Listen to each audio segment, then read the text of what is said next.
Welcome back to MMA Al Dente. I am here to talk about Joaquin Buckley versus Andre Fialho. This is a fight between two very similar fighters. Joaquin Buckley and Fialho are both 29, and they have very similar records, 15-6 and 16-6. And even the way their records break down is almost identical. Their losses are identical. 4 knockout losses each, 2 decision losses, and their wins are, again, very similar. Overwhelmingly knockouts for both fighters, and a few decisions, just 1 submission between the two of them. In general, these guys are both, and I'd hate to say it again, but it's the only way to say it, they're glass cannons. We have 2 glass cannons fighting each other, and that makes for great television. Having 1 glass cannon in any fight makes for great TV, but 2 of them, it's going to make for great television. My prediction for this fight is knockout. That I'm more sure of than anything. This fight ends in a knockout, which if there's that prop available, I would absolutely play it. Buckley, he's a guy where, look, even if I trusted his chin and trusted his power more, which I do trust his power more, but chin, I feel like, is a toss-up. But regardless, he's coming down in weight here.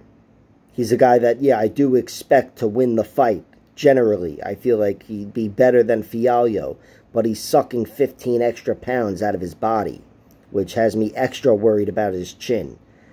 And I don't trust either chin.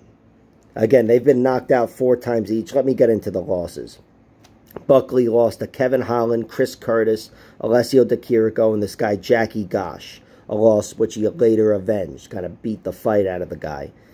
But he was knocked out in every one of those losses. Knocked unconscious, pretty much. Jackie Gosh knocked him out, Di Chirico with the head kick. Chris Curtis and Kevin Holland, he may not have gone unconscious in that Kevin Holland fight, but he was beaten out of the fight with that 1 straight right. You know, the ref took a look at the way he looked and said, fuck this. But in general, his chin has failed him in every one of those losses. The Chris Curtis fight and the Jackie Gosh loss in Bellator, that he was caught with a big counter straight, a short right hand and a big left hand from Chris Curtis, I believe. And he went unconscious with the ground and pound after that. You know, he's a guy where I don't trust his chin. And, of course, the Di Chirico fight was just a massive head kick. So, I have doubts about his chin, no doubt about it. But in victory, he's always looked great. You know, never looked better, of course, than the Impa Kasang and I fight, where he got that beautiful finish, whatever the fuck that kick is called. Haven't seen it since or beforehand, but it was beautiful. And his win over Abdul Razak Al Hassan, he scratched and clawed to win that fight. You know, he was using wrestling in that fight. I thought in general he got the better of the wrestling battle. Not so much in round 3, which was a little disconcerting. But he's had his moments in round 3 as well. That losing effort to Nasruddin Imavov, and he was the guy. That was the last man standing, bringing the fight to Imavov. So, and Buckley, speaking of which, speaking of cardio and whatever, he's a guy that I trust to get a knockout later in this fight, or really any fight. Fialho, most of his knockouts come in round 1. 11 out of his 13 knockouts come in round 1. And Joaquin Buckley, he gets more of his finishes later. As we've seen, the Kasang and I fight was round 2. The Jordan Wright fight was round 2. The Antonio Arroyo fight was round 3. And, yeah, he's a guy that can fight longer, you know, whatever, carries his power later, I should say. But still, he's got that chin, which is disconcerting, you know, and I think it definitely leaves room for Fialho to win this fight.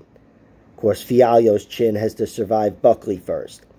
Fialho's 4 losses by knockout come to excellent fighters as well. Chidi Njokuani, Muslim Salikov, Chris Curtis, and Jake Matthews.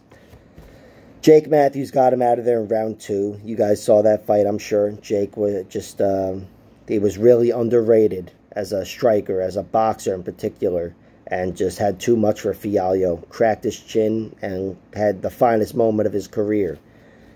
Chris Curtis beat him down in round 3. That was in the PFL, and it wasn't a knockout. It was a TKO. he had knocked him down earlier and beaten him up for sure, but he just beat him up, really, or beat him down, kind of. That was how he won that fight.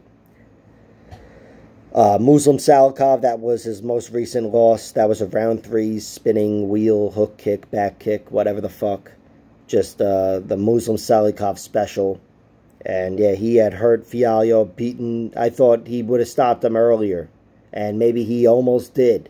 But he ended up getting it done in round 3 in signature fashion, if that's the right expression.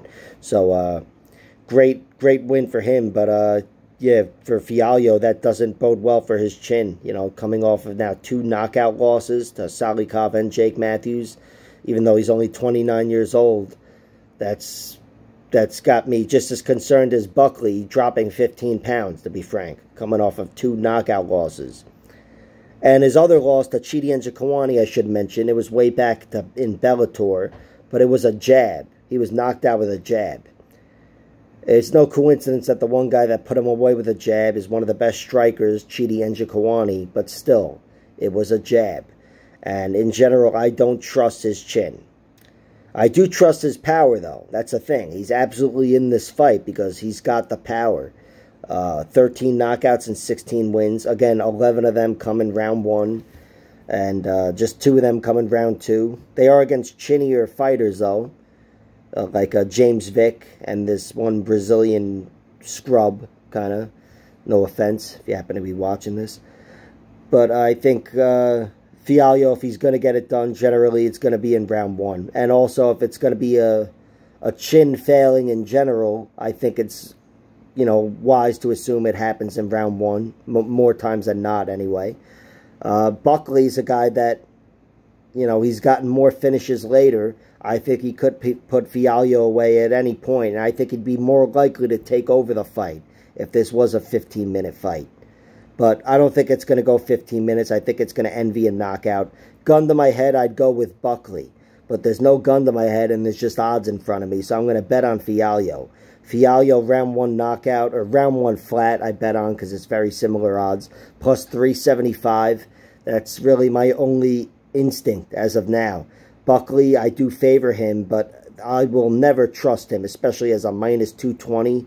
I just can't trust him or rely on him. You know, there's too much going against him. Going against both guys, really. So that's the breakdown. Like, share, subscribe, all that horseshit. Check out my other videos.